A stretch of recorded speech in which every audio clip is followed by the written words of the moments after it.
E aí, pessoal, bom dia, boa tarde, boa noite. Mais uma edição da Voz das Etnias. E a gente está aqui no Recanto de Ravalon com uma plateia super especial. Dá um oi pro pessoal aí, galera. Aí, temos uma equipe técnica brilhante que hoje assim está brilhando mais do que qualquer estrela no céu. Show de bola, uma configuração aí muito, muito especial. E vou começar dando boa noite. Bom dia, boa noite, boa tarde para o nosso presidente, Urandir Fernandes de Oliveira, cacique presidente. Exatamente. Bom dia, boa tarde, boa noite, né, para todos aí. E com muito orgulho, né, porque foram momentos bastante interessantes com nossos amigos aí de diversas etnias que nos visitaram aqui.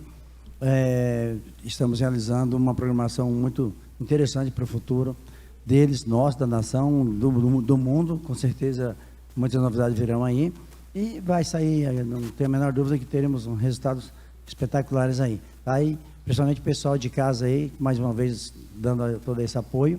Agradeço, assim, várias pessoas aí que deram apoio logístico, apoio de captação de recursos, apoios até de orientação. De qualquer forma, eles estão dispostos realmente a ajudar nessa mudança, né, em relação vamos chamar até de unificação das etnias, no sentido de até alguns que não se conheciam, né, passaram realmente a se conhecer aqui e uma grande amizade se formou, né? Então, isso é muito bom, agradeço mais uma vez aí a todos e vamos lá para as novidades de hoje, né, com a nossa amiga Laisane, liderança indígena com muita representatividade, né, tanto aqui no Brasil e fora do Brasil também. Isso aí, então, mais os dois convidados aí, dois pesquisadores de Dáquila, Gustavo Guerra, vereador também de Corguinho, pesquisador e vereador de Corguinho. Dá uma boa noite para o pessoal aí, Gustavo. Olá, pessoal. Antes de mais nada, gostaria de agradecer a presença, para que a gente continue escrevendo histórias bonitas aí no nosso livro, né, na história do ecossistema. Gostaria também de agradecer principalmente a presença das lideranças indígenas e hoje a presença da Isane, que a gente vai conhecer um pouquinho mais da história. A gente já acompanha ela no YouTube, né? E tem sido muito gratificante ver e perceber a eloquência com que as lideranças têm apresentado as discrepâncias que acontecem aí na realidade deles. Isso tem acrescentado, embora a gente já tenha ido, a primeira vez eu fui à Amazônia em 2004, e a gente já vivenciou isso pessoalmente, mas ninguém acho que imaginava a quantidade de contradições, e hoje a gente tem conseguido documentar isso e trazer a luz do conhecimento para todos. Muito obrigado, presidente, pela oportunidade de estar escrevendo também mais essa página. Muito bom. E conosco também hoje, pesquisador Rafael Hungria. E aí, Rafa? E aí, pessoal, tudo bem? Espero que vocês estejam me ouvindo aí. Estou à distância, mas unidos com vocês aí no coração e na mente, sempre, né? Estou acompanhando aqui o trabalho maravilhoso junto às etnias, esse encontro, trazendo a voz, né, para as comunidades, os grupos, as etnias que estão buscando, de fato, a dignidade que eles merecem. Então, muito obrigado por estar aqui presente hoje, podendo participar juntamente com vocês, presidente Urandir, Gustavo Guerra, Fernanda Lima e Sani Calapalo, minha grande amiga. Já fizemos live, conversamos aí pelas mídias sociais, né? E uma honra estar aqui com você hoje, nessa parceria em Dáquila. Muito bom, vamos lá. Isso aí. E agora também, né, com a gente aqui, a Isane Calapalo. Ela é ativista, influencer, líder indígena do Parque do Xingu, Alto Xingu, Mato Grosso, e a aldeia agora, vamos ver se vou passar no teste. A aldeia da Isane é Terruô. Aí, pronto. Reprovou. Isane, que bom que você está aqui com a gente também. Queria que você falasse um pouquinho da localização, do seu trabalho, para dar uma visão geral para o pessoal aí que acompanha. Em primeiro lugar, eu quero falar na minha língua. Em qualquer desangado, água reconhecida, o aquinhato domina. É que o igata e rata também tu aqui inhanito. Todo isso não é que né. Indim cota ele tu é que, entende? Tem cota ele é que. Catota e é um teilo é que tu é que. o caça rieia, não é trilé, um jati não é. Olá, tribo do meu Brasil. Meu nome é Sani. Eu sou do povo Kalapalo. Na verdade, sou uma mistura de 4 etnias: Kalapalo, Nafquá, Awiti e Warihuta. São 4 etnias do Xingu. Eu sou mais conhecida como Kalapalo porque eu fui criada de acordo com a cultura Kalapalo e os costumes Kalapalo. Eu nasci na aldeia Kalapalo, mas eu sou uma mistura de 4 etnias do Xingu. É uma honra estar aqui, conhecer o cacique Urandi e a Fernanda, agora conhecendo este moço aqui, e trocar ideia com vocês. Vamos papear, não é? Isso aí. Vamos lá. Já posso? Sânia, assuntos quase polêmicos, né? Eu vi nas mídias sociais aí que você postou um vídeo, né, muito interessante lá, dizendo que estava sendo ameaçada, tentar derrubar seu canal e mais outras ameaças, né? Por conta, você pode explicar para nós por conta de que isso aí e as consequências de tudo isso? Então, eu sou uma ativista. Eu comecei meu ativismo quando eu tinha apenas 18 anos de idade. E hoje eu estou com 32. Nesses anos todos, tudo que venho levantando, a minha primeira luta maior foi a questão de Alcina do Belo Monte. Inclusive, organizei muitas manifestações por todo o Brasil. A gente quase conseguiu derrubar a Alcina. Mas aí, alguns caciques aceitaram a construção. Isso enfraqueceu muito a nossa luta. O movimento Indígena Associação, na época eu estava liderando esse movimento, em parceria com o movimento Brasil pela Floresta e também o movimento Xingu Vivo para Sempre. Em 2011, 2012, eu estava bastante, vamos dizer assim, na mídia. Aí que começou as perseguições. Porque eu estava denunciando os atingidos pela barragem. O que a usina hidroelétrica do Belo Monte iria causar na vida dos indígenas, principalmente no rio Xingu. Eu estava mostrando isso daí. Infelizmente, sempre vai ter pessoas que se vendem por dinheiro. Isso que aconteceu com alguns líderes indígenas, inclusive líderes muito respeitados dentro da questão indígena, e esses líderes começaram a negociar. Começaram a negociar com as empresas, e a gente perdeu essa luta. E hoje, a usina hidrelétrica do Belo Monte está ali, próximo à nossa região, e todo ano, toda vez que começa a temporada de chuva, os rios começam a inundar algumas aldeias indígenas. Tem umas regiões, principalmente em Altamira, ali já é a parte do Pará, ali tem umas partes que não tem nem mais rio. E tem as partes que foram inundadas. E aí, olha que o Belo Monte não está nem beneficiando toda a população brasileira. E só está funcionando uma das turbinas. Ou seja, foi investido ali bilhões. Isso foi em 2011, até 2014, por aí. E ainda estão construindo. Segundo eles, na verdade, está ali parado. Só fizeram ali para desfiar as febas.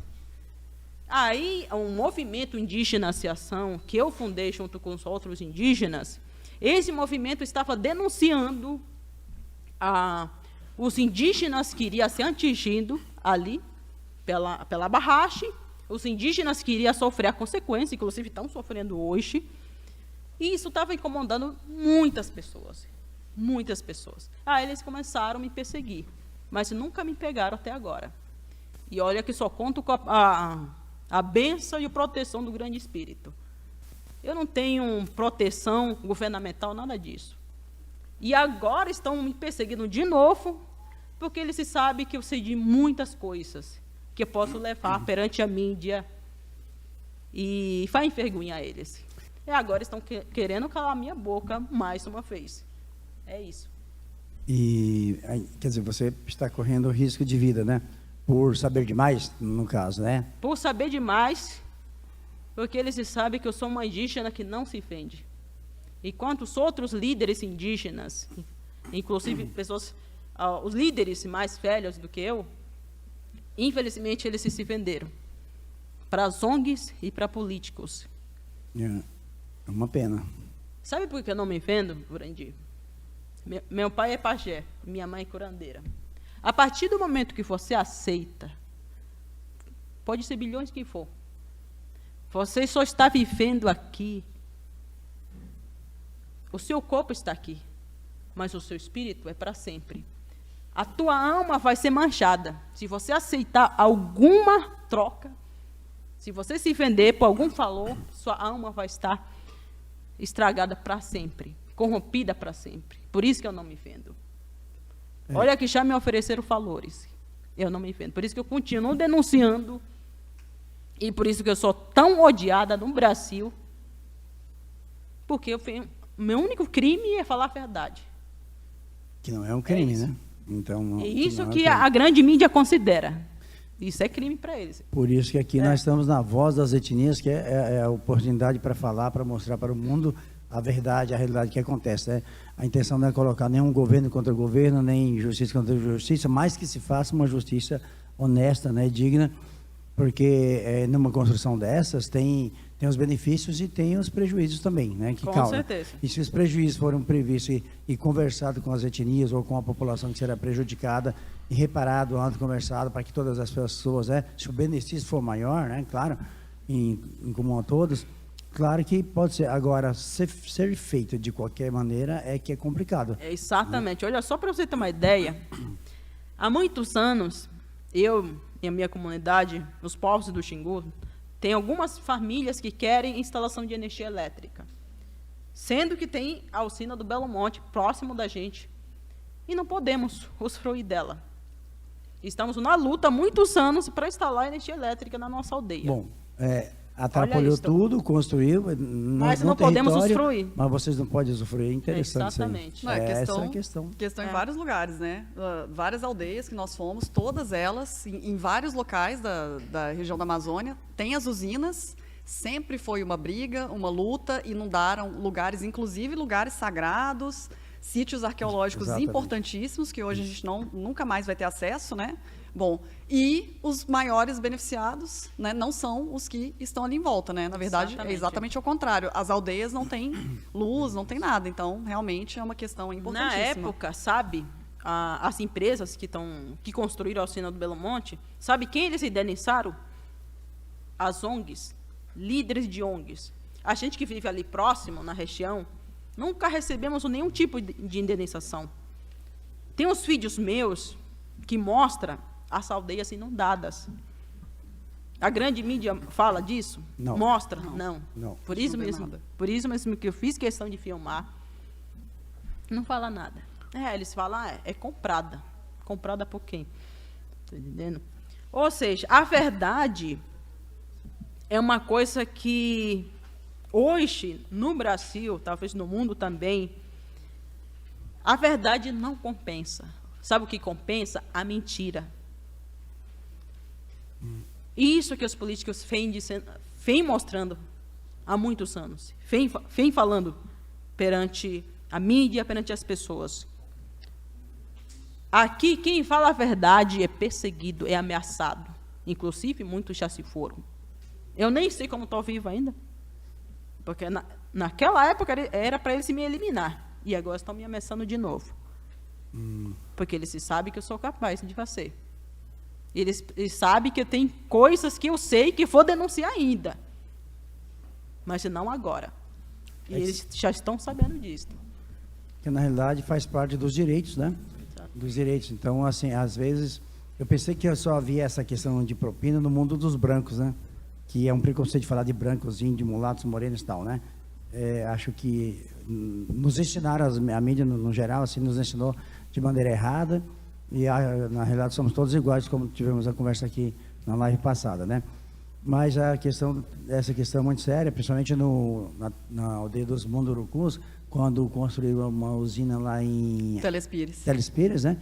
Houve um prejuízo igual ou maior, né? Tanto é que houve uma revolta dos membros das etnias, caciques, né, e todas as pessoas que participavam, que reivindicaram as urnas funerárias de volta, e conseguiram, né? Mas olha o prejuízo causado, olha a ignorância do Estado, ou das ONGs, ou sei lá de quem. Ninguém falou sobre isso aí, ninguém foi ajudar os indígenas, né? Eles tiveram que ir lá tentar resgatar na morra, força bruta mesmo, as suas urnas funerárias dos seus entes queridos, né? Então, assim, tudo que o Estado faz, nós convivemos com isso aí, não assim em forma de apontar o erro, mas apontar a injustiça, né? Assim, os mais prejudicados são aqueles que não têm força para falar, para mostrar.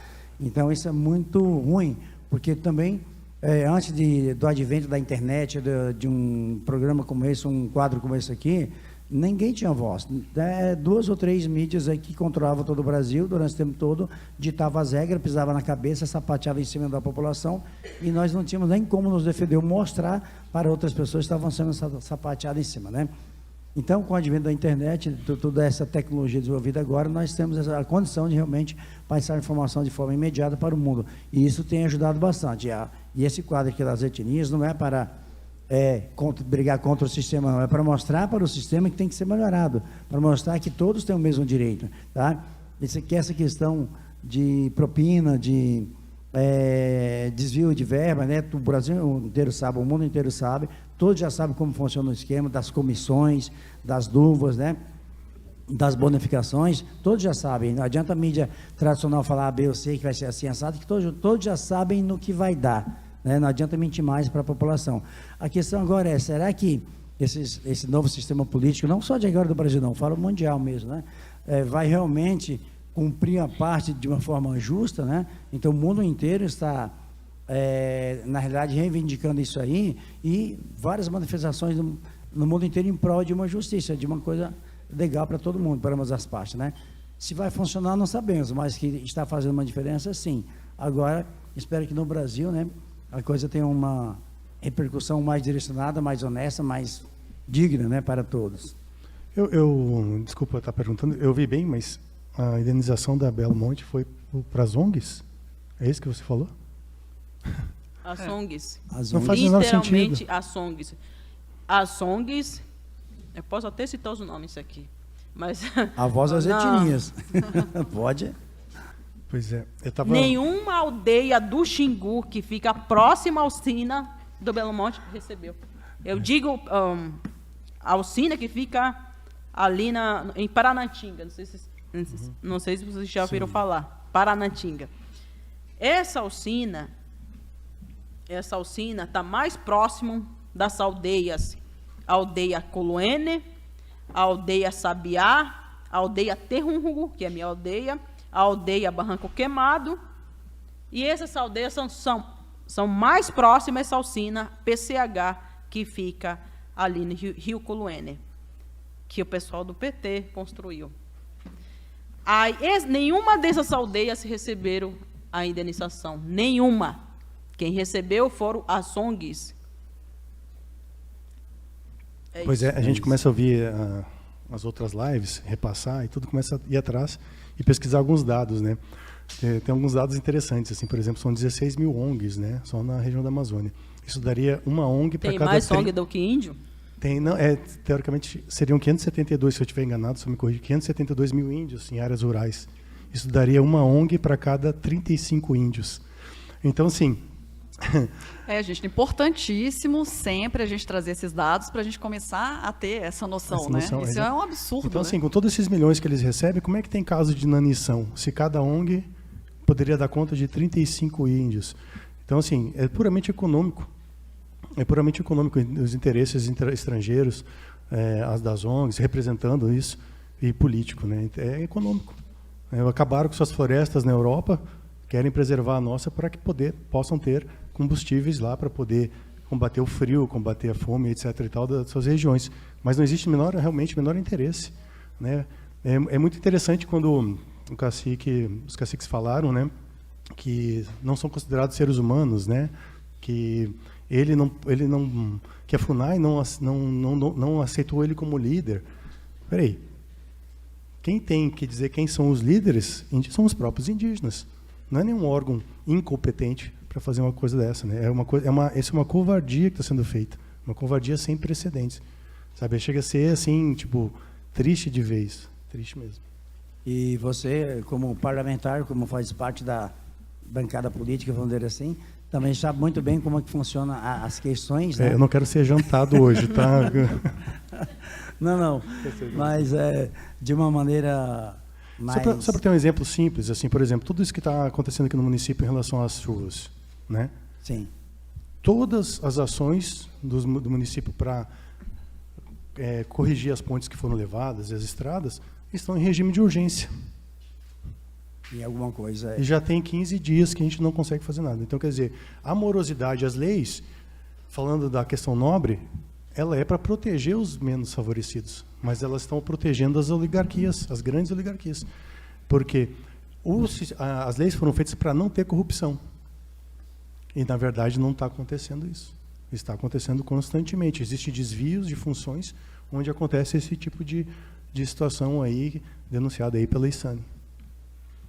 É lamentável, né? Porque o povo espera.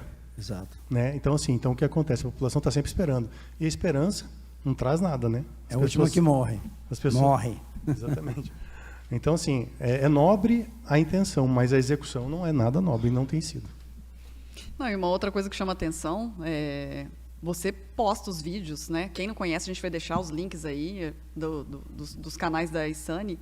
Você grava os vídeos na aldeia, mas você, para postar os vídeos, Tem você que ir para a tem que cidade ir... mais próxima. Exato. Aí a gente fica se perguntando, né? Por que será, né, que eles não colocam internet nas aldeias? Imagina a comunicação de vocês para fora, como é que isso ia ser muito mais dinâmico. O pessoal ainda fica pensando que vai vir Elon Musk, que vai vir não sei quem colocar internet em todos os lugares. Gente, isso a gente vê que não vai acontecer de jeito nenhum. Não existe, na verdade, né? O que você acha? Não existe esse interesse em colocar a internet para que tenha essa comunicação para fora, para as pessoas saberem o que realmente está acontecendo.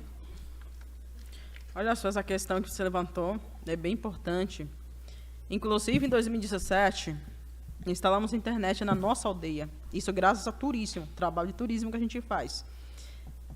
Inclusive, o governo atual está proibindo já. Proibindo o turismo? Também. Não acredito.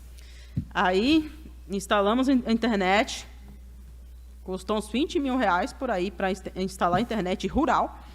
E hoje temos internet, mas internet daquele jeito, mais lento que a tartaruga, não tem como, né? Aí, para isso, eu tenho que ir para a cidade mais próxima para postar os vídeos. Assim, o governo, ainda bem que meu povo, Calapalo, principalmente a minha aldeia, Terronru, é uma aldeia que se autossustenta. Em termos de alimentação, a gente produz, a gente planta. Não ficamos dependendo totalmente do governo. De vez em quando alguém adoece, vai para caçar, e caso de saúde indígena, tem um tratamento da CESAI, tudo isso. Mas não dependemos totalmente do governo, porque a gente se autossustenta. Isso daí é uma coisa que os governantes não ensinam. Ainda bem que isso daí é uma coisa que faz parte da nossa cultura há milhões de anos, de produzir. Os calapalos sempre foram produtores, entendeu? E enquanto as outras etnias, que nem o caso dos Yanomamis agora, muitas pessoas da minha aldeia olharam aquelas fotos e falaram assim, peraí, mas eles não têm costume de plantar, eles não têm costume de produzir, como é que é isso? Aí depois eu fui entender, conversar com uma das pessoas que vive lá, e entender que não é bem isso, é uma questão cultural. Então, os calapalos, há milhões de anos, a gente sempre passou, quer dizer, passou esse conhecimento, porque não temos a escrita. Os mais velhos passam esses conhecimentos para mais novos, e assim em geração. A nossa história é contada dessa maneira, e todos os conhecimentos, todas as coisas que a gente sabe, é contada oralmente. Não é através da escrita. E todo mundo sabe, e todo mundo conhece como surgiu o mundo, como é que deve ser feito a produção, tudo isso daí. Muito bem. Rafa, quer falar alguma coisa? Oi. A gente está discutindo aí. Sim. Eu queria perguntar para a Isane, fazendo gancho com tudo que já foi dito aí pelos parceiros, o que de fato ela acha que está acontecendo atrás desses interesses para calar as etnias no Brasil e no mundo? Por que os governantes, por que o sistema, por que esses líderes realmente não dão voz às etnias? Qual o verdadeiro interesse deles, não só na Amazônia, mas em não permitir que os indígenas tenham voz? Assim, de verdade mesmo, o que você acha que eles querem? Olha só, Rafa, é uma pergunta bem interessante. Se um indígena estudar, se um indígena passar a conhecer a sua cultura, o indígena ter esse conhecimento todo, isso daí vai tirar o poder das ONGs. Um indígena que conhece a cultura do homem branco, um indígena estudado, é uma afronta para eles.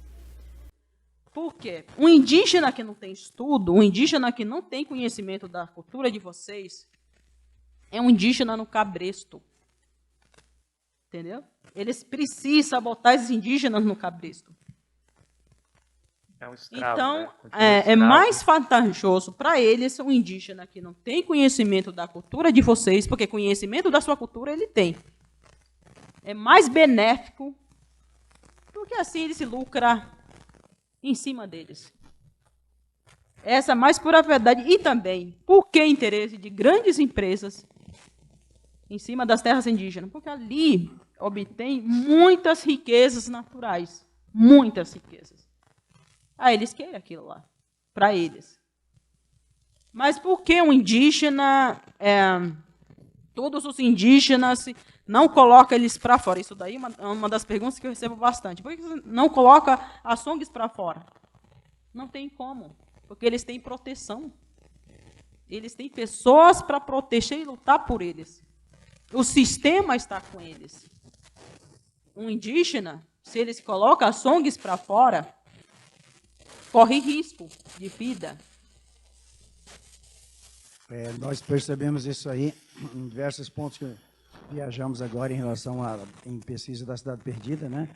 E vimos aí que as ONGs têm uma proteção do sistema assim, fenomenal, de polícia militar, polícia civil, todas as polícias, então não conseguimos entender assim, realmente o funcionamento, né?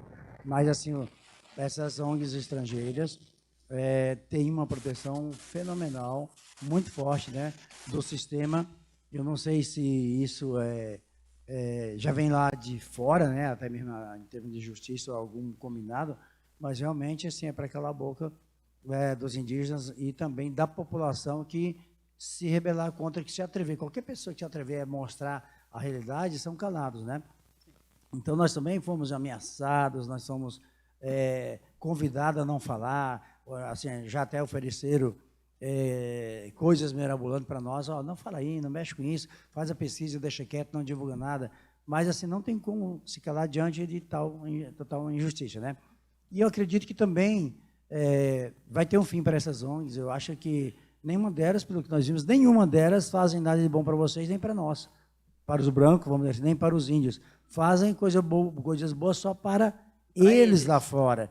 E aí eu não sei como é que o governo federal, ou se é o governo realmente, ou se é o sistema brasileiro, aceita uma submissão dessa. É vergonhoso a nossa soberania brasileira estar submissa às ordens e interesses de vizinhos estrangeiros aí, vizinhos, né, os gringos, de maneira geral, chegar aqui, pisotear, sapatear em brasileiros e nos indígenas e levar tudo que tem aqui, ainda mandar no sistema governamental brasileiro, que tem essa influência. As grandes corporações, os banqueiros, todos eles têm influência na política brasileira.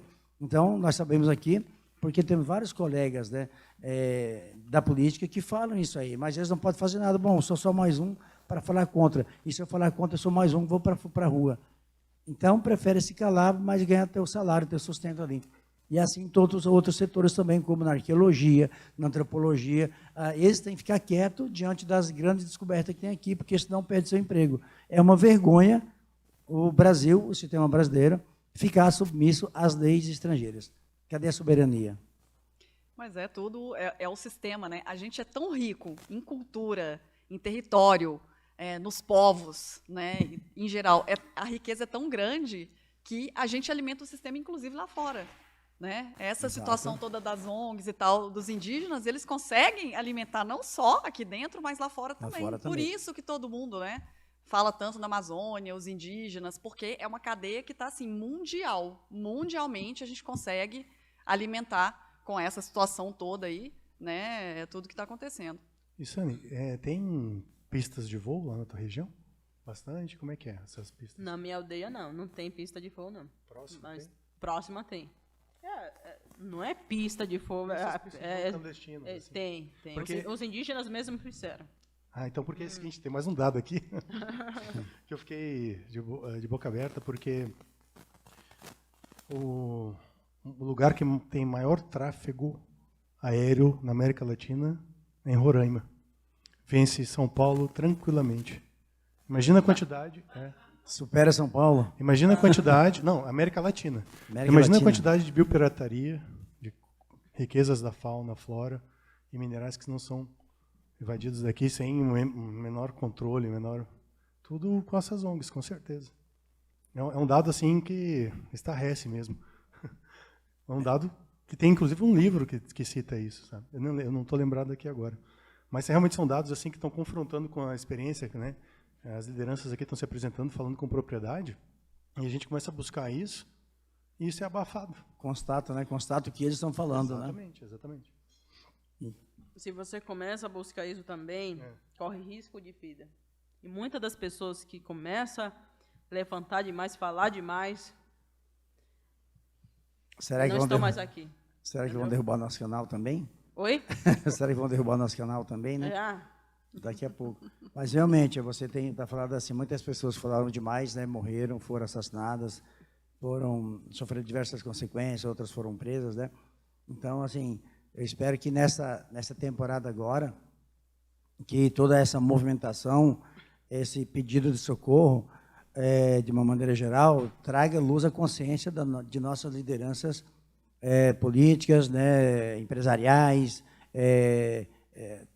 o pessoal, os brasileiros, né, da própria organização, todas as pessoas que têm influência na dirigência do Brasil, que possam realmente ter sua mente, seu coração iluminado, para que parem com isso. Chega até quando vai ser essa covardia, até quando vai ser essa submissão a estrangeiros, né? Estrangeiro que eu falo de modo geral, não ofendendo a população estrangeira, mas falando diretamente das grandes corporações e ONGs, né? Eu estou tirando fora a população, que a população estrangeira também está a favor de vocês, está a favor do movimento. Eu estou dizendo ONGs e líderes que realmente têm influência no sistema global. A essas pessoas nós estamos nos referindo, porque aqui tem estrangeiros, aqui tem pessoas de outros países, tá? E eles estão a favor também, todos eles têm essa consciência, mas estamos direcionando justamente às grandes corporações que manipulam todo o poder econômico, político, social e religioso, e principalmente, né, as ONGs que estão à mercê desse pessoal, são os laranjas aqui no Brasil, infelizmente. Rafa? Sani, se você fosse fazer um pedido hoje, qual a maior necessidade, qual a maior dificuldade que o seu povo tem diante de todo esse cenário que você apresentou hoje? O que mais vocês precisam para uma mudança efetiva? Sabe, tem uma coisa que eu venho falando há tantos anos, sair do cabresto. Por que sair do cabresto? Porque essas ONGs e os políticos, eles colocaram o indígena dentro de uma bolha. Esses indígenas, eles se pagam o salário deles, pagam as viagens, e escreve discurso para eles. E muitos desses indígenas, eles têm muito mais voz na mídia, eles têm muito mais credibilidade. Se eu, Sani, falo de algo, daqui a pouco a mídia vem em cima de mim e começa a ridicularizar a minha fala. Essa estratégia que ele se usa. O indígena, Existe 2 tipos de indígenas. Um indígena aldeado, um indígena raiz, um indígena moderninho que vive na cidade, usufruindo do capitalismo. Esses indígenas, um indígena aldeado, ele tem outras necessidades, que está ali na selva, passando por muitas situações complicadas. Enquanto o indígena moderno, ele tem muito mais voz, eles têm muito mais participação na política. Esses têm voz. Inclusive, muitos deles se elegeram para deputado federal, deputado estadual, está nos ministérios aí, que eu nem vou citar. Esses indígenas, eles têm a parceria com as ONGs, a fala deles é alguém que escreve e ele só repete. São como papagaios. Eles não têm uma opinião própria. Aí o que acontece? O que eu queria? A libertação, a autonomia dos povos indígenas. Porque hoje um indígena aldeado, não tem uma representatividade na política. Os que têm representatividade são esses indígenas que vivem na cidade, usufruindo do bom e do melhor, dizendo assim: capitalismo para mim, comunismo para você. Só para você entender. Complicado, hein? Eu for me dar bem, você se fode na aldeia. É isso. Entendeu? Quer dizer, ele se tornou quase um branco. É exatamente. Quase a a mesma maioria. atitude, né? É tudo pilantra. É uma pena, porque eu deveria defender vocês, defendendo, né, no sentido de ataque, assim, lutar pelos direitos, lutar pelos benefícios, né? Porque todos estão clamando por as mesmas coisas que temos aqui, que você estivesse lá, mas sem perder memória, cultura, os costumes, né? Que não vai interferir, só vai ter um conforto a mais, né? Isso é direito de todas as pessoas. E eles, né, infelizmente, eu pensei que eles estavam, né, realmente ajudando, no fim, não acontece isso. Epa, isso é estratégia de Desculpa falar marketing, né? criado nenhuma, desculpa aí. Isso é estratégia de marketing, né? Você coloca uma pessoa Exato. lá para representar um grupo e começa a manipular essa pessoa. Manipular. Não vai chegar nunca Quer dizer, na comunidade deles. Né? não adiantou eu estudar, né, e são manipulados do mesmo jeito. É uma pena, uma pena. Infelizmente. A gente viu muito esses dias aqui, né? Todos, vários, acho que de 100%, né? Todos que passaram 100%. aqui falaram muito da universidade indígena, realmente da necessidade das escolas, de ter alguma coisa aí mesclada, né? Uma escola, uma faculdade bilíngue, né? Para não perder os costumes, mas também com esse conhecimento, né? Que a gente aprende nas faculdades, em todos os lugares. Essa questão da educação para vocês, o que você pensa sobre isso? O que seria ideal, né? Um ideal para vocês lá no Xingu? Na nossa aldeia temos uma escola bilíngue, uma escola de cabaninha, onde as crianças estudam, aprendem a língua, aprendem as histórias, aprendem também um pouco da língua portuguesa, um pouco da matéria daqui da cidade. O que falta bastante apoio. Não tem muito que nem. As crianças se formam até 5ª série. Depois disso daí não tem mais continuação. Isso no Xingu.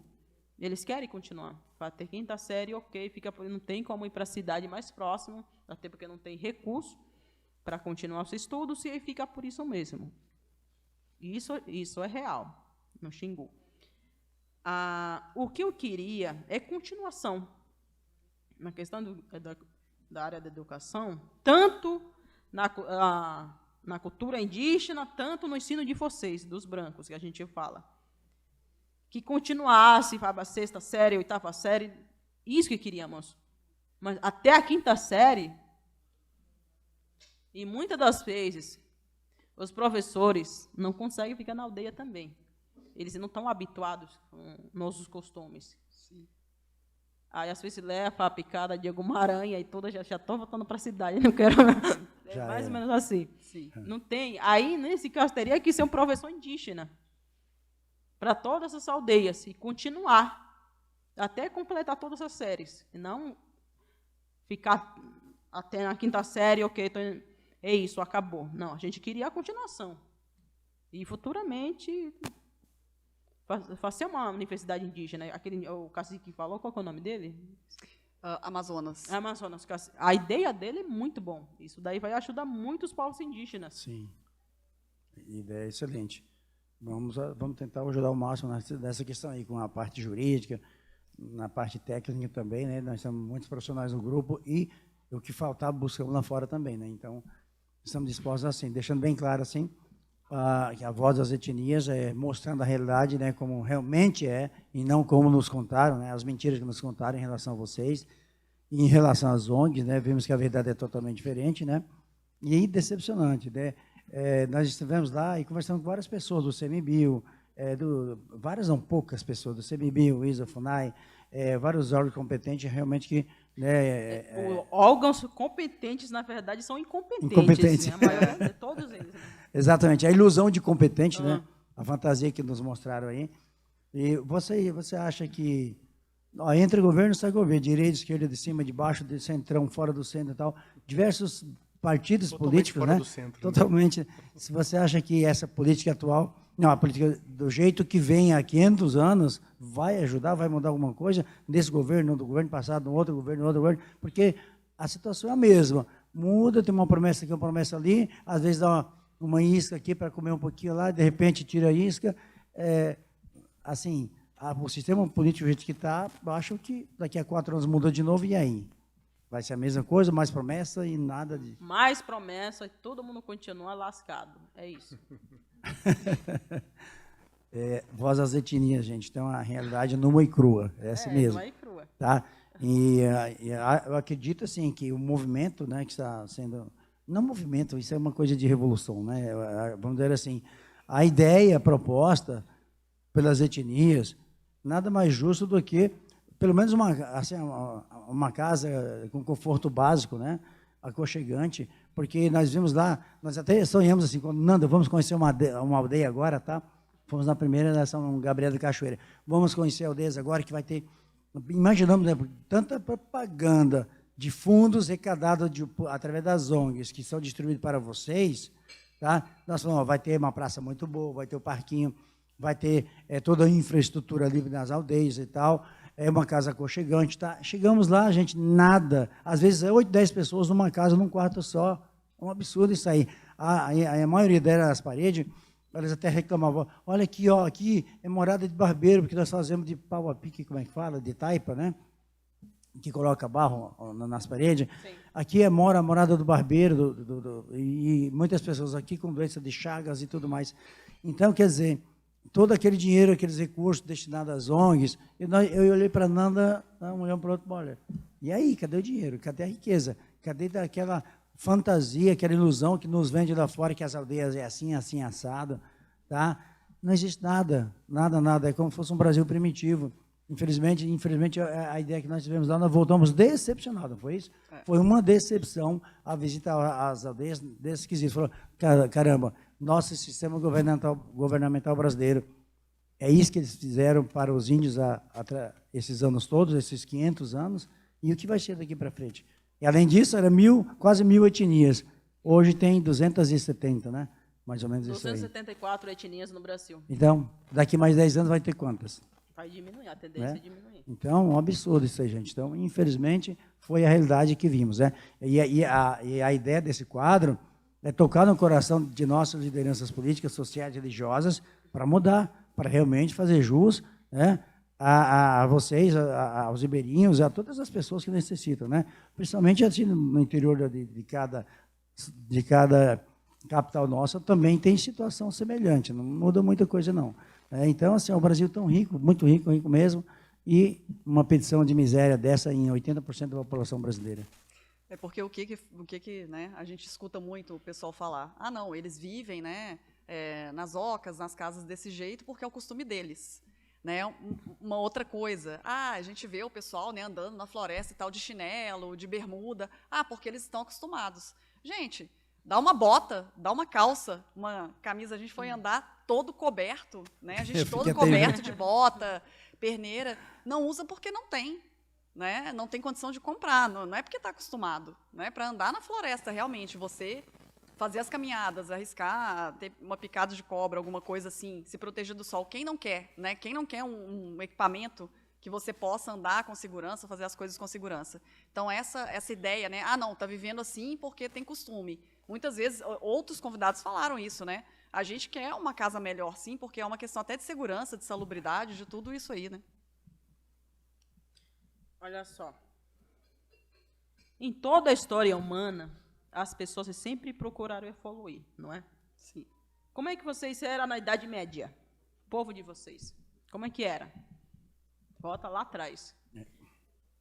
Uma das confessas que me incomoda muito, que as pessoas não indígenas falam, não estou generalizando algumas pessoas, eles falam assim, deixa o índio do jeito que está. Ok. Quer dizer que todas as raças, todo o povo aqui da Terra evolui, menos o índio. O ser humano está em constante mudança. A gente está se adaptando. Novas coisas, o tempo todo. Novos tempos. Por que o indígena tem que ficar parado no tempo? O indígena também é ser humano. Como qualquer raça humana, eu não tenho direito de evoluir? Não tenho direito de querer algo melhor? Só por ser índio tem que continuar, como no 500 anos atrás? Isso daí não só é hipocrisia? Baita de uma hipocrisia Total, isso daí. total. Eu não Exato. aceito, Você- não aceito um papo como esse. Não dá para aceitar mesmo. Não Eu tem queria- como. Claro que o indígena quer algo melhor. Eu vou te contar uma coisa. A minha tia tem mais ou menos uns 90 anos de idade. Ela ficou paraplégica, ela não anda. Para ela ir para o banheiro, o filho dela carrega ela nas costas e leva para o meio do mato. Sabe por quê? Não tem banheiro na aldeia. O banheiro é no mato. E para você qualquer coisa, para você o número 2, tem que ir no mato. E o filho carrega. Tudo que ele queria era apenas um banheiro para a mãe dele. Um banheiro. Ela tem 90 e poucos anos. Você acha que as ONGs estão preocupadas em dar banheiro para ela? A FUNAI, o governo atual, eles não estão nem aí. Então, esse discurso de ser, deixa os índios do jeito que estão, é o maior papo furado que eu já fiz na minha vida. Isso é para dizer, deixa os índios aí morrer sozinho. Isso que eles estão dizendo. Eu tive, Exatamente. quando eu estava na plateia vendo as outras lives, eu tive um pensamento em relação a isso, que é até uma metáfora, na verdade. Enquanto eu estava lá, eu estava olhando as lideranças com seus cocares muito bonitos e tudo, né? Daí eu fiquei pensando assim, né? Deixa o índio como é que tá, né? Porque enquanto eles estão com as coroas de pena, nós ficamos com as coroas de ouro. Porque enquanto vocês estiverem, né, com seus cocares, pisando descalço no chão, na riqueza que todo o império já tirou daqui, tanto daqui como da África, para fazer seus castelos dourados, seus castelos brilhantes, suas coroas brilhantes, é justamente esse o motivo. É puramente econômico. Enquanto vocês estiverem nada contra, eu acho lindo os cocares, não é desfazendo disso, não. Na verdade, se a gente pudesse, não tirar uma pedra que seja do solo, né, e dividisse a riqueza que o Brasil tem com vocês, porque vocês são os detentores da posse da terra, não precisaria de nada disso, mas é por isso. É porque, enquanto vocês estiverem lá com as coroas de penas, eles estarão com as coroas de ouro. É nada mais que isso, no meu ponto de vista. É exatamente isso mesmo. Deixar a gente na merda, literalmente, Eu tentei ser e mais sutil. eles com coroas de ouro. Sendo que praticamente a maior parte das terras indígenas tem solos riquíssimos. Tem muitas riquezas. A minha terra também tem. Mas não podemos extrair nada. Senão, cadeia. Quanto que isso vamos estar agora? 120 milhões por aí? Se o 120. indígena fizer alguma exploração de riquezas naturais para benefício da sua comunidade, do seu povo, não podemos. Estamos literalmente encurralados nas reservas indígenas, nas aldeias indígenas. Não podemos fazer nada. Pois é, Isani, teve, eu não sei qual cacique falou, que quando um rapaz foi comer tatu, ele foi multado, vocês podem comer o quê, então? Se vive da caça e Seria pesca. melhor. Se vive da caça e da pesca. Já que estão proibindo o tatu, vamos comer eles mesmo, e pronto.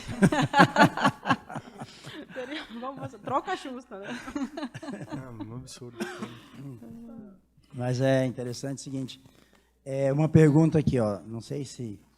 Sobre os índios isolados, o que acontece? Nós vimos uma polêmica desnecessária na região de Alta Floresta, né? Sim. De Alta Floresta, uma polêmica desnecessária em relação aos índios isolados, devido à nossa presença aérea, fotografando e filmando, escaneando, através da tecnologia LIDAR, o LiDAR, né?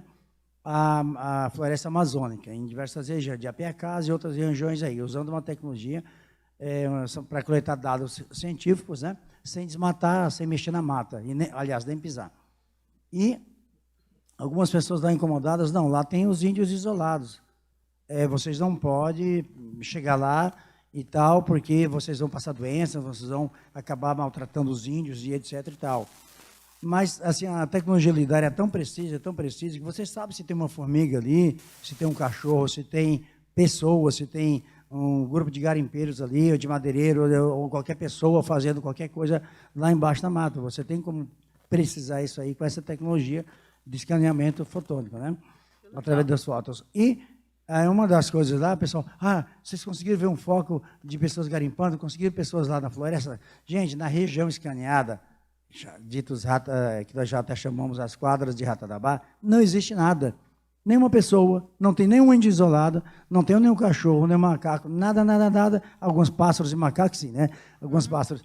Animais pequenos, de pequenos porte. Animais de grande porte não vimos ali. Na região toda ali, que dá milhares de quilômetros quadrados, não identificamos nada nas quadras de Ratanabá. Mesmo assim, fomos alertados, né, por pessoas da FUNAI, até de Brasília, né, FUNAI de Brasília lá. Não, vocês não podem ir lá porque tem índios isolados. Falaram, nós fizemos uma visita aérea e a convite, né, dos moradores e proprietários da terra, das terras indígenas de lá, nós somos com alguns moradores, né, das etnias lá e com o chefe do Parque ICMBio. Mas, mesmo assim, alguns quiseram continuar a polêmica de, não, mas tem índios isolados lá. Gente, no escaneamento laser não vimos nenhum índio isolado, não vimos nenhum cavalo, não vimos nenhum um foco de fogueira, casa, nem nada lá. Aí vem a pergunta. Quando nós chegamos lá não, um pouco antes de divulgarmos o resultado de Ratanabá, científico do LiDAR, saiu a notícia aí nas mídias sociais que o último índio isolado de uma região, não me lembro agora qual região, mas era perto ali, no Amazonas, entre Amazonas e Pará, tinha morrido. E em uma das aldeias, não sei qual o grau de parentesco, nós passamos lá perto e tal, tinham alguns índios, né, uns se lamentando, chorando, meio triste lá, e comentando a morte do último índio isolado.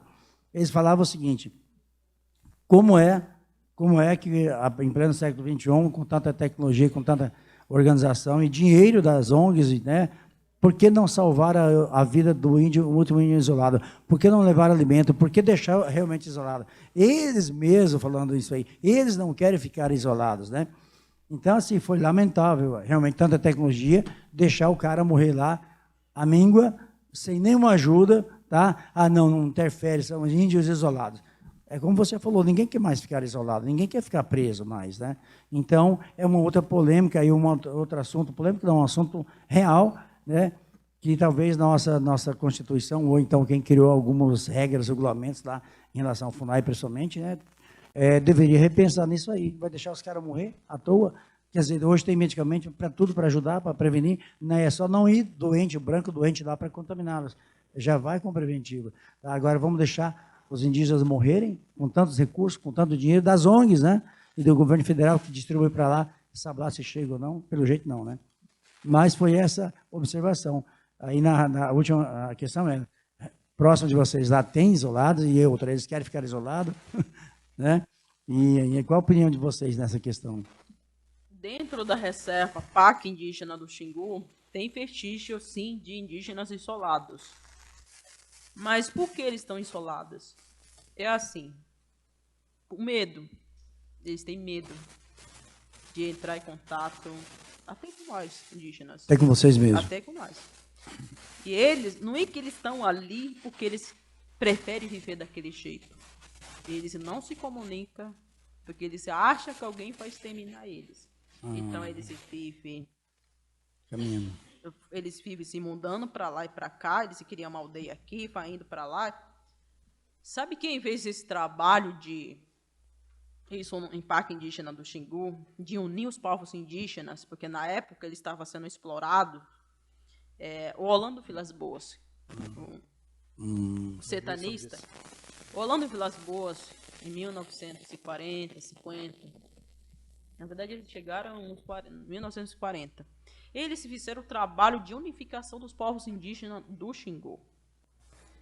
Na época, eles levaram o povo Caiabi, o povo Iquipengue, esses alguns povos que não pertenciam ao Parque Indígena do Xingu para dentro do parque. Mas por quê? Para salvar eles, porque eles estavam sendo explorados. Aí, muitos desses indígenas que vivem na região, eles souberam disso daí. Ok, não quero me misturar. Com medo.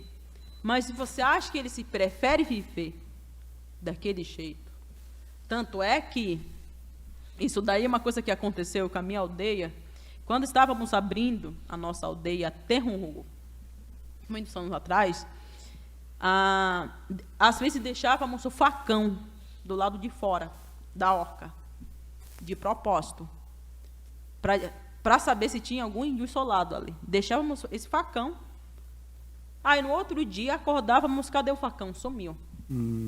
Eles pegavam esses facões. Para eles, pegavam machado, facão, tudo bem. Mas por quê? Eles preferem facão e machado porque é mais fácil, porque cortar com a madeira, com a pedra afiada, demora. Não sei se vocês já tentaram usar machadinho de pedra. Você leva ali dias ali para cortar uma árvore. Facão e o machado é mais eficaz. Ou seja, a tecnologia, a modernidade facilita muito mais. Com certeza. Isso todo mundo quer, facilidade.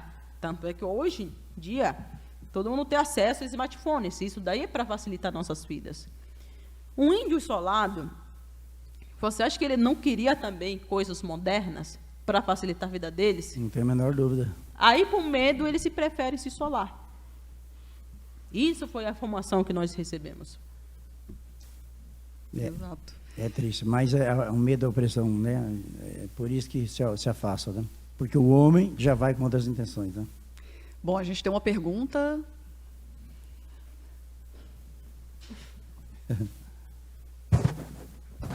Boa noite, Sani. Oi. Você disse anteriormente, não agora na live, mas que o seu povo do Xingu ali, ele entrou em contato com civilização branca há 60, 70 anos mais ou menos, e antes eram isolados. Como que se deu esse processo especificamente do povo do Xingu, de chegar nesse ponto em que você disse que é um dos maiores problemas, que está no cabresto? E como que se daria o processo inverso nos dias de hoje? Consegui ser claro? Como é que se deu o contato, é isso? Como que esse contato levou a colocar a população como fala? Submissa aos governos, aos poderes, ou do jeito que você apontou como sendo um dos problemas principais do povo? E foi claro? Agora sim, entendi. E como que se daria o processo inverso? Então, o Orlando Vilas Boas é o cara que é o primeiro homem branco que realmente unificou os povos indígenas. Eu considero ele herói e, ao mesmo tempo, um herói malvado. Herói e o vilão ao mesmo tempo. Porque ele que levou essa política de...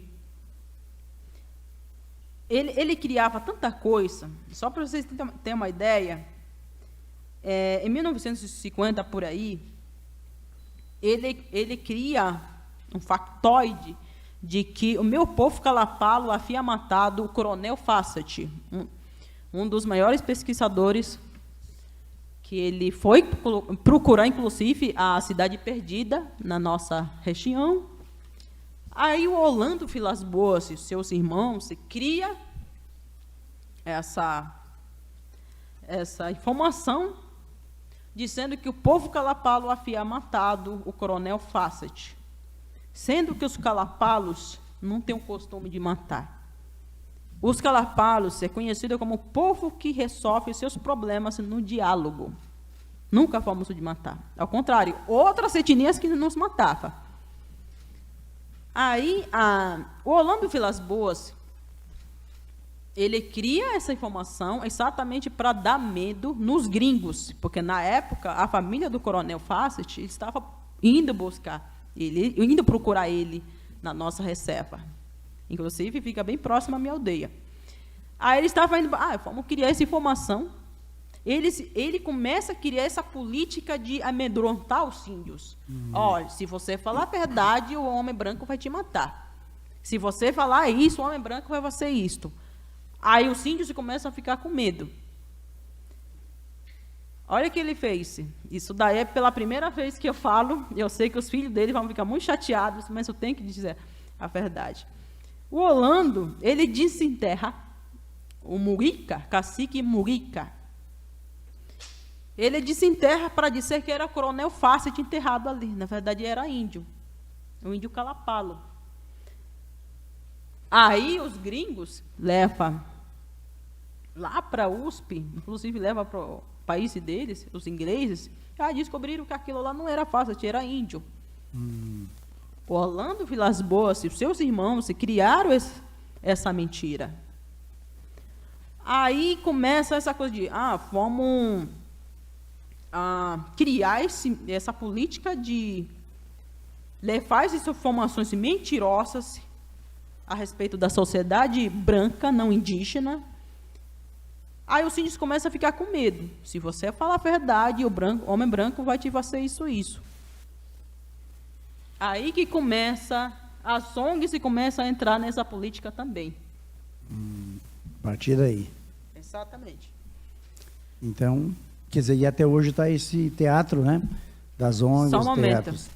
Noel, eu sei que somos amigos, mas tinha que contar isso daí. É uma coisa que estava presa em mim. Marina, Vilas Boas, eu considero muito vocês, mas a verdade, em algum momento, vocês sabem que eu diria perante a mídia. Me perdoe por isso. Se ele se aceitar, pelo menos já tem. Que bom, você está sendo sincera, sim. né? É muito forte isso aí. E bonito, né? A voz das etnias. Então, é para isso que a parceria foi criada, né? As pessoas querem falar, elas não querem nada escondido, nada oculto, né? Eu acho que nada é por acaso, é por uma causa. Com certeza, bons frutos. Mas o que eles fizeram também dentro do parque foi muito importante. Porque graças a eles, que o Parque Indígena do Xingu hoje é uma das reservas mais respeitadas e também não tem como voltar atrás, vamos dizer assim. Ali, eles criaram uma base militar. E os militares se protegeram o Parque do Xingu. É importante isso aqui, né? Porque criou-se uma cultura do medo, né? Dos indígenas para o homem branco e do homem branco para os indígenas Exatamente. também. Nós estamos escutando muitas coisas aqui esses dias, justamente para também acabar com essa barreira. E sempre quando nós temos os intermediários, né, eles vêm com essa política. Não, precisa de mim, porque senão você não pode ir lá, vai acontecer isso, vai acontecer aquilo. E o medo, ele funciona, né? Muito bem. A gente precisa quebrar isso tudo. Eu queria aproveitar e entrar no assunto aqui, porque vocês dois, né, a Isane e o Rafael Hungria, se conheceram muito por causa justamente das pesquisas de Ratanabá, não é isso, Rafa? Exatamente. Eu ia até fazer essa pergunta para ela, porque ela foi a única, talvez a primeira, né, e a única que deu voz, deu opinião sobre a pesquisa de Ratanabá quando viralizou na internet, né? As pessoas perguntavam para ela e ela se manifestou, dando a opinião dela, o que ela achava, né? Se ela acreditava ou não na existência de uma antiga cidade que poderia estar aqui na região amazônica, perdida. E naquele momento a gente entrou em contato, a gente fez até uma live, né? O Urandi participou também da live junto com a Isane.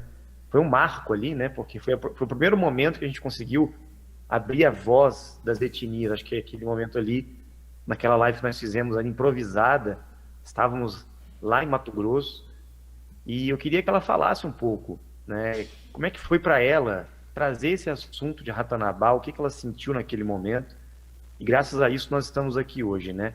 Trazendo a voz das etnias. Exato, e eu sempre falei, já falei com o Rafael também, a gente quando vai fazer as pesquisas, eu falo, gente, a gente vai encontrar o Fawcett em algum lugar aqui, não é possível. Caramba! Rafa, olha só. A civilização perdida, para nós não é uma civilização perdida, é uma civilização que existe. Para vocês pode até ser. Tanto é que quando o primeiro pesquisador foi lá buscar essa cidade, o coronel Fawcett e o filho dele e a turma dele, um inglês. Isso foi em 1930. A minha tia-avó, Corrônia, recebeu eles. A minha tia-avó ofereceu mingau ao coronel Fawcett, quando ele estava indo buscar essa cidade perdida. Aí ele chega na nossa região, inclusive a primeira aldeia que ele chega é a aldeia do povo Calapalo. E meu povo recebeu muito bem. Sempre recebemos as pessoas de todas as etnias muito bem. Aí, e quando eu vi esse vídeo seu, falando do Ratanabá, que existia uma civilização antiga, eu falei assim, não é que existiu, essas civilizações ainda vivem, ainda existem. Para meu povo Calapalo e para os demais etnias do Xingu, não é mito, é real. E quando vi esse vídeo, eu falei, quem falou para esse homem branco? Até então era um segredo que não poderíamos passar para os homens brancos. Assim, não poderia, era um segredo. Não conte os homens brancos. Isso que os mais antigos diziam, né? Tudo bem. Aí o Rafael desvenda o mistério, disse isso, aquilo, eu falei, caramba, eu tive que mostrar o seu vídeo para a minha comunidade. Então, esse homem branco está dizendo isso. Aí meu pai falou, mas quem que falou para ele? Primeira coisa. É uma coisa que já sabíamos. Foi ele que falou. Foi o homem branco aí, ó, que me falou.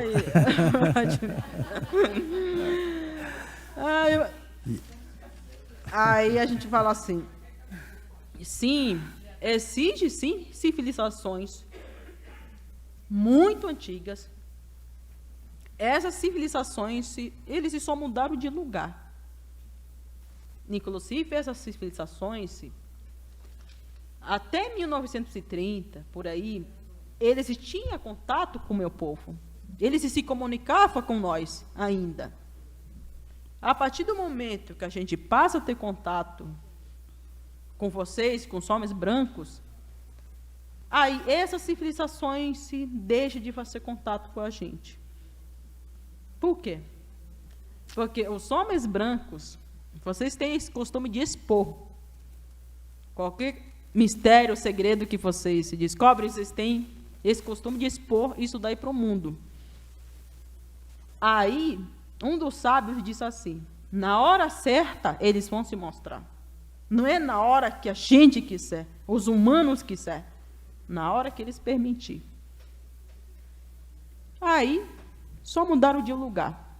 Na minha região, existem lugares onde podemos nos conectar com os povos. Só que assim, não é qualquer pessoa que se comunica com esses seres. Você tem que ter muito estudo espiritual, ensinamento de ancestralidade, conhecimento das ervas, tudo isso daí para você se comunicar, porque esses seres aí são muito mais evoluídos do que nós. A nossa raça diante deles, a raça humana, é muito frágil, uma raça fraca. E é assim que ele se fala, é uma raça fraca, porque a gente só vive muito pouco tempo, porque eles eles estão aí milhões de anos, enquanto a nossa raça humana é frágil. Então, a partir do momento que eles permitirem de a gente se comunicar com eles, vai ter esse momento.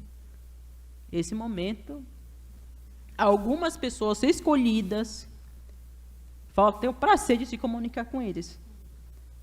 Não vai ser qualquer pessoa. Então, essa pessoa vai receber o chamado deles para se comunicar com eles. Quem vai ser, eu não sei. Pode ser qualquer um aqui. Isane, Não, eu quero só fazer uma pequena observação. tem um negócio aqui que eu não posso deixar escapar. Né? O homem branco, ele gosta de expor as coisas. Exatamente. Mas não da Amazônia, né? Hã? Tudo que está lá está bem escondido. Exatamente. O pessoal não quer mostrar nada. Essas coisas aí ninguém quer mostrar. Ninguém quer mostrar. Ninguém tem interesse nenhum. Porque Sim. eles sempre foram lá, descobriram muita coisa, levaram para fora e ninguém fica sabendo de nada. É só essa observação que eu queria fazer. Pois que bom. Tem uma coisa que a Isane falou que me chamou a atenção, e o presidente automaticamente vai entender aqui que a primeira vez que eu fui para a Amazônia, nós adentramos a mata durante 2, 3 dias, e nós chegamos num local lá que tinha uma casinha muito simples, assim, tinha uma senhora lá. E a gente, quando olhava um pouquinho mais o horizonte, tinha uma serra. Você falou conhecimento das serras, não é isso? Tá. E aí nós perguntamos assim, que serra que era aquela? Ela falou, Serra dos Reis. E eu achei muito interessante, no meio do nada, assim, essa Serra dos Reis. O que você pode falar sobre essa serra, sobre as montanhas que tem lá? Onde? Na sua região, assim, o que seria o conhecimento das serras? Você pode desenvolver esse assunto? Não pode? O que seria esse conhecimento das serras? Tem civilizações perdidas, mas é que a gente estuda muito a questão da mitologia, né? E a gente tem registros de deuses que vinham, ou né, antepassados que vinham, com o nome de Deus Tupã, Pai Sumé, o Homem da Montanha. Então, assim, eu queria puxar para esse negócio, assim, o que pode falar sobre o conhecimento das serras, assim, porque a gente busca muito isso, né? Na verdade, a gente sabe que existe uma civilização que iniciou na Amazônia, foi até a Europa, a Turquia, e o que você pode falar mais sobre as serras? Tem alguma coisa? Vocês têm alguma coisa que pode ser dita? Porque a gente já quer falar, né? Já quer expor, né? Já quer expor. Posso falar algumas coisas. Não todas. Tá bom, tranquilo. Assim, o que vai nos passado há milhões de anos atrás, haverá um tempo aqui na Terra que vamos voltar a nos comunicar com eles. Essa era que estamos vivendo, porque antes de nós, havia esses povos muito mais evoluídos do que nós, seres humanos. Semideuses, que a gente chama de semideuses. Antes da gente. Aí, esses semideuses foram retirados daqui da Terra, isso milhões de anos atrás, quando a Terra não havia ainda o Sol. Estava tudo escuro ainda. Eles foram retirados, locomovidos, levados para outro lugar. Aí colocaram os animais gigantes. Depois dos animais gigantes, fomos colocados a nossa raça humana. O grande Espírito diz assim, animais gigantes temos que tirar, porque vai comer todos os seres humanos. Aí colocou a nossa raça humana, estamos na terceira era. Essa era a qual estamos agora, terceira era. E quarta era, em algum momento eles vão retornar. Só que isso daí com a permissão do grande Espírito. Assim que a terra estiver em chamas, assim que a terra estiver pedindo socorro, eles vão vir. O escolhido vai acender a chama. Não será apenas um escolhido, terá vários escolhidos. É exatamente para ser a porta-voz deles aqui na terra. As serras têm muitos portais. Já tem no Xingu alguns evoluídos que se conectam com eles. Na verdade, não é de agora. de muitos anos atrás. Inclusive, o povo Cuicuro, isso antes do Facet aparecer, 1920 por aí, o povo Cuicuro matou um deles. Porque esse ser aí, eles mataram uma moça Cuicuro. Aí, para vingar, os guerreiros Cuicuros mataram esse ser, que não é daqui da terra. Aí, depois disso daí, muitos seres, eles se deixaram de vir para cá, para a terra. Só no momento certo. Existem magias que o homem branco desconhece, que somente os indígenas, os parentes que estão aí, os javantes, devem saber disso também. Existem magias muito, muito mais avançadas do que qualquer tecnologia. Alguns indígenas do Xingu já têm acesso a isto. No momento certo, eles se vão acionar para fazer alguma justiça no mundo. Mas na mão de uma pessoa errada, isso pode ser um caos. Essa pessoa que ativar esse sistema deles, tem que ser uma pessoa boa. Mas já tem essas magias deles, inclusive, que alguns indígenas do Xingu já têm acesso. Por isso que se vê tanta coisa não identificada no planeta Terra. O ser humano não consegue explicar certos fenômenos aí. Será que esse momento está chegando, eles voltarem? Bom, os sinais já se deram, né? Os sinais já estão se dando aí. Muitas coisas não identificadas aí pelos céus, né? E essa questão dessas civilizações que não são humanas, né? É muito interessante que estamos também em busca de tudo isso aí. Já nos deparamos com alguma situação mega interessante. Aí faz lembrar o seguinte, é um grande império indígena, um grande império de uma civilização anterior, né? E cada aldeia como se fossem pequenos reinos diante de um grande império, né? Exatamente. Então isso, eu acho que isso, nesse retorno deles, né, pode reativar todo esse novo reinado novamente. Exatamente. A limpeza da terra. Exatamente, uma reciclagem geral. Exato. É isso mesmo. Então... Afere esse momento. Espero estar viva para afetar. Estaremos. E Sani, você falou desse povo antigo, né? Desses antigos seres, né? Que estavam aqui. E com relação à possibilidade de encontrarmos construções, a gente conversou sobre isso, né?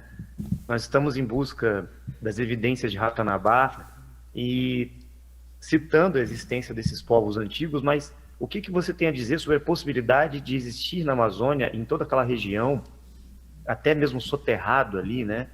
Desconhecido por nós, construções, cidades mesmo, em pedra, pirâmides.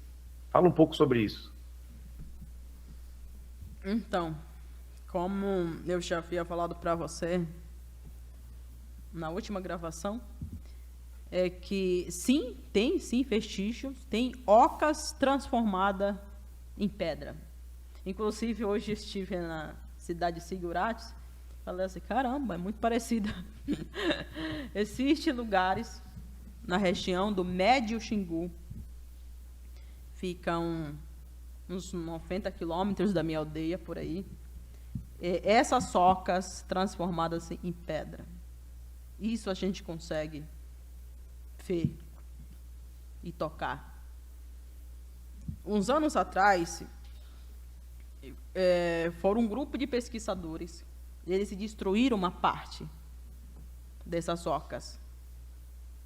Aí, depois disso daí, muitos indígenas do Xingu, os líderes, disseram assim, não traga mais os homens brancos para cá, porque eles estão destruindo. Porque eles queriam pegar uma parte e levar para o país dele. Eles eram gringos, não eram brasileiros, não. Aí, nesse momento, está proibida de ver essas ocas. Mas, algum momento, a gente vai liberar de novo, vamos dizer assim, essas visitas, para ver essas socas se transformadas em pedra, onde vivia antigas civilizações. Essas socas, essa aldeia aí que a gente tem contato, era a aldeia do povo Aquancanã, grande cacique dos semideuses, Aquancanã. Aí o grande espírito transformou a oca deles em pedra para eles se deixar a terra. Aí eles se foram levados para o outro planeta mais próximo daqui da Terra. Mas as socas deles ainda estão aqui, na Terra, no Médio Xingu. Isso qualquer um consegue ver. Interessante. Interessante. Vamos para lá. Vamos lá. Belas informações preciosas. Muito bom. Aquancamo, como é que é o nome? Aquancanã. É do povo Aquancanã. Aquancana. Aquancana. Pois é, será que essa arquitetura de zigurates, né? Ela veio É de muito onde? parecida, é redondinha a soca, só que é... Será que foi inspirada em quê, né? Tô achando que foi inspirada na oca deles. Tá vendo? Semelhante, bem. muito semelhante. E outra coisa, se algum dia, se vocês for para lá, tem que tomar vacinas, febre amarela, todas as vacinas, porque ali é um lugar cheio de coisas que pode, de alguma maneira, prejudicar a saúde. Ali é complicado. Doenças porque tropicais, ali né? ao redor tem muitas pedras preciosas, muito mercúrio também. Então, se algum dia, se vocês forem para lá, tomem todas as vacinas aí. Mercúrio, porque o homem branco já esteve lá fuçando as pedras e ele deixou mercúrio lá? Sim, teve o tempo aí que eles foram ali fuçar. Não. Brincadeira, hein? Eles que destruíram uma parte. Uma parte. Olha, que foi gringo, né? Você disse. Fora os gringos. Isso é o Brasil, né? O pessoal lá de fora vem, leva tudo. E brasileiro não pode fazer nada, nem comprar seu próprio alimento, nem plantar mais, né? Exatamente. É uma coisa que me indigna bastante. O brasileiro não tem muita propriedade nas suas terras, né? Mas o gringo pode, né? O gringo pode entrar, pode fazer um estrago e tudo. Isso daí eu acho... E ainda sai zombando da nossa cara. Exatamente. É muito revoltante isso daí. Eu fico revoltada com isso. É o que eu falo, cadê a soberania brasileira? Cadê nossas lideranças brasileiras para acabar com esse teatro, com essa submissão, né, que impera desde quando supostamente o Brasil foi descoberto, dito, né, pela nossa história normal. Pessoal, isso aí, bastante conhecimento. O pessoal em casa já está vendo aí a Isane com as pinturas. Você quer explicar um pouco para a gente, Isane, essa foto? Eu queria, Fernanda, eu queria perguntar para ela, uma curiosidade para nós, até porque tem referência com pesquisas que nós realizamos em Dáquila, né, durante todos esses anos, e uma coincidência, eu queria que até o Urandir confirmasse, todos vocês estão aí, né, a gente se deparou com algumas pinturas, né, algumas representações do povo deles. Queria que ela falasse um pouco sobre essa faixa na testa e esse símbolo que elas colocam na bochecha, que tem como se fosse, né, uma seta com uma bolinha no meio. O que seria esse símbolo e essa faixa? Estão vendo aí a imagem? Sim. Sim. Então, posso? Pode. Há muitos anos, milhões de anos atrás, o grande espírito chamado Quantana, ele teve ideia de criar a raça humana. Daí, primeiro ele criou as mulheres, tem algumas pessoas que Mulheres, né? Isso aí. Tinha que Como é? ser. A voz das etnias e Dáquila Verdade, não é isso? Dáquila Verdade, tá aqui. Difícil ter que engolir isso, hein? O grande espírito cria essas mulheres, daí, para embelezar elas, para empoderar elas. Aí coloca no rosto delas essa faixa vermelha e esse símbolo aqui, que quer dizer feminilidade, poder e ancestralidade. É uma conexão. E esse símbolo que eu estou usando é uma conexão com a deusa, com a floresta. Um homem, de jeito nenhum, pode usar essa faixa vermelha aqui, no rosto. É somente das mulheres. Então, o Grande Espírito, quando cria essa faixa vermelha, esse símbolo aí, e diz assim, somente as mulheres que vão poder usar, isso dá exatamente para as mulheres se conectar e nunca esquecer que elas são uma obra divina. Poder, ancestralidade e beleza. Esse é o significado. Muito bem. É interessante uma pergunta. O homem não E pode FIFA, usar. deusa das mulheres, né? Aê!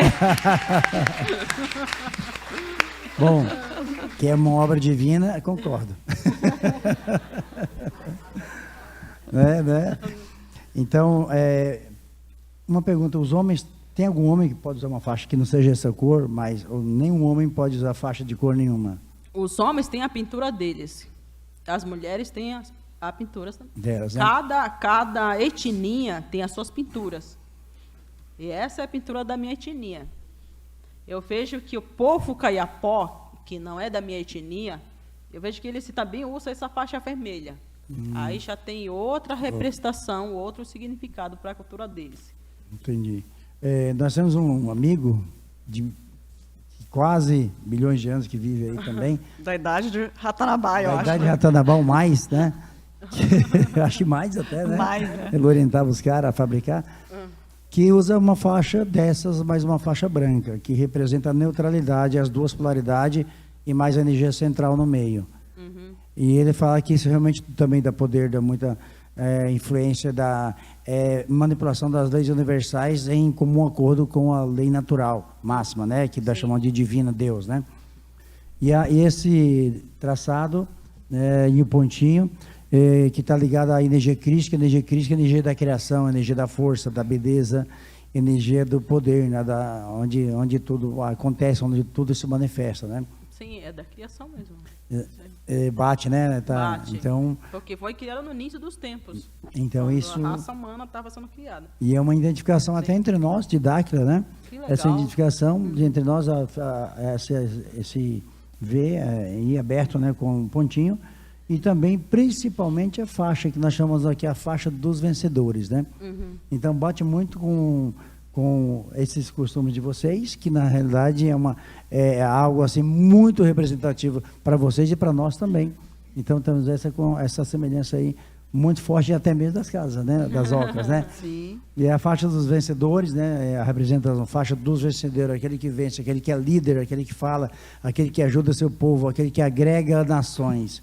Tá? É muito interessante. Inclusive, Urandi, hoje eu trouxe para ti um colar, um amuleto de guerreiro, para te presentear aqui. Aí. Aí. Pode Olha colocar aí. gente. E que vamos vencer todas as guerras amuleto de de paz, de guerreiro. positiva, né? Amuleto de Você guerreiro. usando esse colar, nunca se esqueça de onde você veio. Você é um guerreiro. Então, esse colar, mais ou menos, disse isto. É um colar, somente os guerreiros se usam esse colar aí. Muito obrigado, muito honrado. Nossa. Jamais vou esquecer. Jamais vou esquecer, tá? E para ter certeza que quando tiver que unir forças, de onde quer que venha, né? Sim. Será É isso junto. aí. Tamo junto. Muito obrigado. Isso aí, pessoal. Bom, muitas emoções de novo, né? A gente vai começar aí com as considerações finais. Rafa, primeiro. Bom, queria agradecer a presença aqui hoje, participando, mesmo à distância, né, com todos vocês. É um prazer também sentir a importância dessa conexão, dessa unificação das etnias que está acontecendo. o resgate da memória, do conhecimento, dos valores, da história de todos os povos que aqui estiveram e que são parte, né, desse legado ancestral. Não falo nem de Brasil, mas dessa região, desse local onde nós estamos aqui na Terra. Então, Isane, muito obrigado por ter respondido ao meu pedido naquela época e por você ter tido acesso, né, às informações de Dáquila.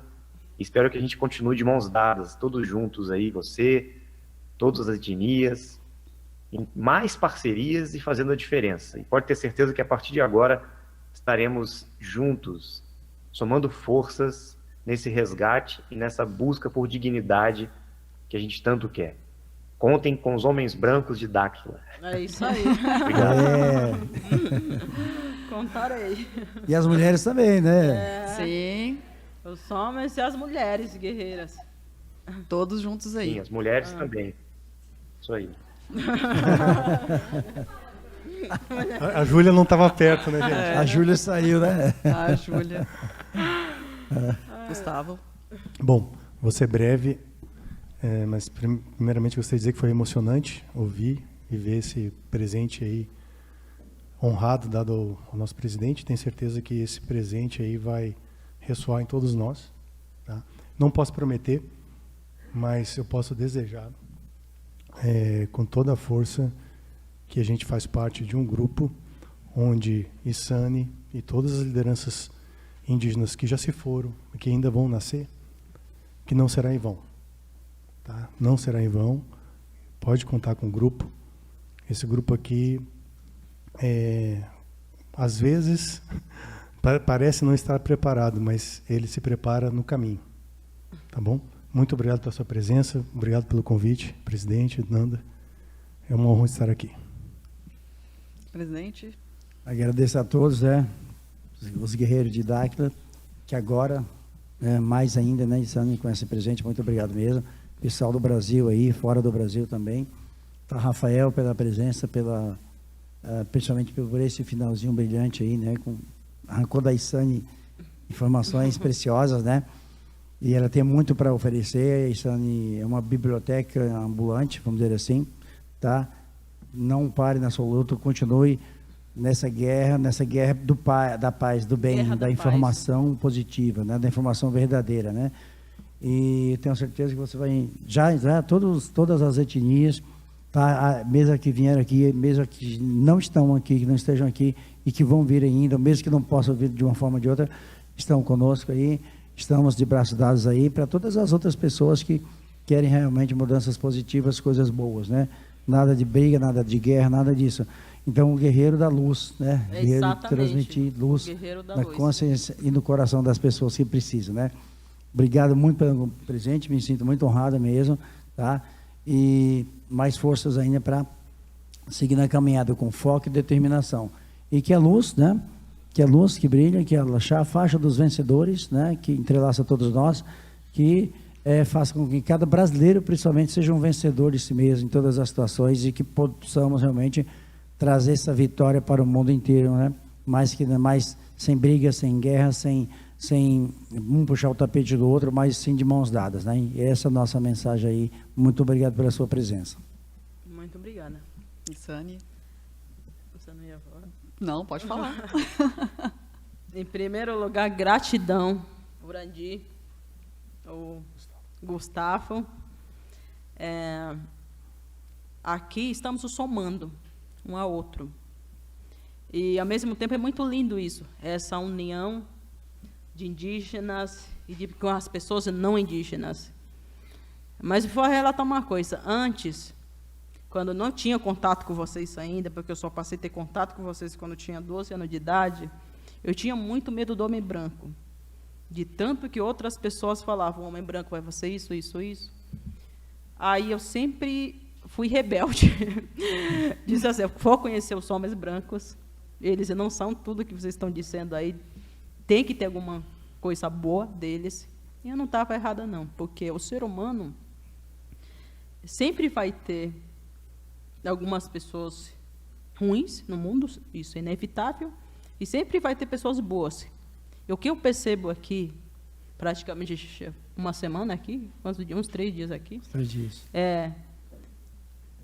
O que eu senti assim que eu cheguei aqui é uma energia tão boa de pessoas, de seres humanos, porque por mais que a gente não seja da mesma etnia, somos da mesma raça humana.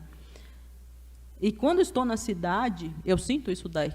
Claro que sempre vai ter pessoas ruins, isso é em qualquer lugar do mundo. Mas a gente somando isto, colocando essas ideias em prática para ajudar um ao outro, isso é muito bom. A gente só tem a contribuir. Contribuir com o próximo e contribuir com nós mesmos. Porque o meu povo acredita que se você faz o bem ao próximo, na verdade você está fazendo bem a você mesmo. O universo conspira a favor de pessoas que fazem o bem nesse mundo. Isso daí é uma das leis que meu povo passa para nós. Isso daí eu aprendi desde criança. Você fazendo a sua parte no mundo, você está contribuindo com você e com outras pessoas. Isso que o mundo precisa. De mais amor, de mais paz. Arro. Muito bem. Vou aproveitar a sua fala, porque acho uma questão muito importante. Desde a retomada das pesquisas em 2022, quando nós tivemos o contato, nós tentamos, né, ter o contato com qualquer povo indígena, sempre o homem branco colocou muito medo na nossa cabeça. Sempre eles chegavam para a gente, não só com ameaças, mas as palavras de desencorajamento. Exato. Mas sempre no nosso coração, na nossa fala, no nosso pensamento, a gente sempre soube que nós estávamos nos aproximando da nossa família, né, de pessoas que nós não víamos há muito tempo atrás e que nós íamos reviver, né, alguma coisa com elas nesse momento. E desde o primeiro momento que nós pisamos nos lugares, que nós começamos realmente a ter a proximidade e começamos a conversar com todos, né, os povos indígenas, nós nos sentimos muito acolhidos, nós sentimos realmente uma grande família. A gente se sente em casa de novo, a gente sente que a gente está juntando um pedaço nosso que estava faltando, não só pela cultura, mas por tudo. É a energia, a frequência, a genética. A gente vê que é uma coisa só, é tudo uma coisa só. E uma coisa que me marcou, está me marcando nessa série toda, e que eu espero que nunca mais, a gente está em 2023, a gente tenha que escutar de novo isso daqui. Né? Vocês chegarem e falarem isso, e a gente também repete essa fala. Né? Parece que o povo indígena não é gente. A gente ainda tem que escutar esse tipo de frase em 2023. Eu acho que é uma das maiores assim, tristezas, né? A gente ter que falar isso. Nós, indígenas, somos gente. Né? Eu espero que a gente nunca mais tenha que escutar esse tipo de fala em nenhum lugar do mundo. E esse conhecimento está sendo passado para todos, esse contato nosso, e é por isso, né, isso que dá força para a gente, de continuar. Exato. A vinda de vocês aqui, vocês também, a gente sabe que precisa, sim, ter coragem de estar aqui, de falar as coisas. Você é um grande exemplo, né, os caciques que estão aqui, as etnias, são exemplos gigantescos.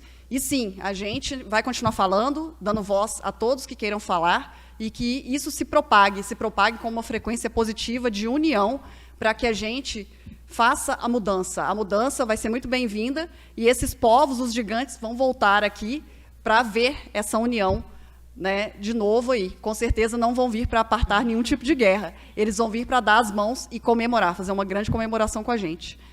Pessoal, a gente se despede aqui. Muito obrigada a todos, obrigada à plateia, pessoal de casa, Rafael Hungria, nossa equipe, e vamos lá para a próxima.